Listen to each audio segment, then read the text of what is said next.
আল্লাহ রব্বুল আলামিন মানুষদেরকে সৃষ্টি করেছেন প্রতিনিধি হিসাবে। এই প্রতিনিধিত্ব তারা করবে যে যোগ্যতা অর্জন করতে পারবে।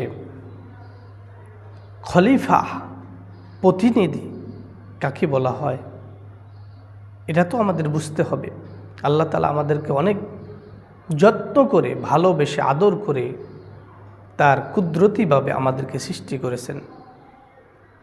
এই সৃষ্টির পিছনে আল্লাহ তাআলার অনেক ইতিহাস আছে। ফেরেশতারা নিষেধ করেছিলেন আল্লাহকে যে আমরাই তো আপনার গুণগান করার জন্য যথেষ্ট, সারাদিন আপনার গুণগান করি, আপনার তাসবিহ করি, আপনার তাসবিহ নিয়েই সারাক্ষণ ব্যস্ত থাকবে, তাহমিদ, তাহলিল সব কিছু আপনার জন্য। কিন্তু আপনি এরপরে যদি এরকম একটা জাতি সৃষ্টি করেন যারা ফাসাদ করবে, রাহাজারি করবে, অন্য অপরাধ করবে, তাহলে লাভ কি? আল্লাহ রাব্বুল আলামিন বলেন, ইন্নী আ'লামু মা লা তা'লামুন। ও ফেরেশতারা, আমি যা জানি তা তোমরা জানো না। সবাই চুপ হয়ে গেলেন। আদম আলাইহিস সালাতু ওয়াস সালামকে বানালেন। কেন বানালেন আল্লাহ তাআলা? এই উদ্দেশ্যটা কি? কেন বানালেন? উদ্দেশ্য কি?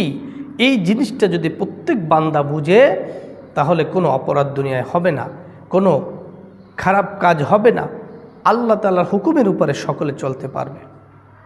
কিন্তু আফসোসের বিষয় হলো এই বিষয়ে আমরা উদাসীন, এই বিষয় একদম গাফেল। আমরা বুঝতে চাই না, আমরা বোঝার চেষ্টাও করি না। কেউ বুঝাতে আসলেও তাকে অ্যাভয়েড করে চলি, তার থেকে দূরে চলি।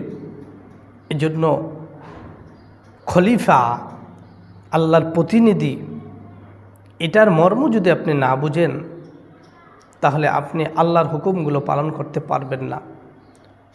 সর্বোচ্চ সম্মান দিয়ে আল্লাহ তাআলা দুনিয়ার জমিনে আমাদেরকে সৃষ্টি করেছেন।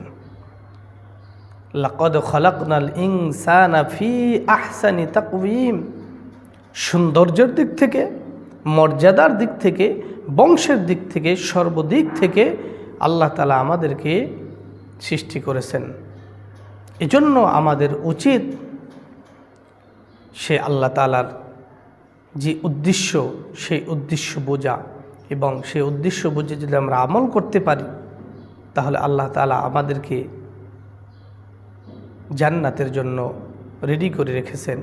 সেই পরম সুখের জায়গা, যেই জায়গায় শুধু আরাম এবং আয়েশ, অন্য কিছুই নয়।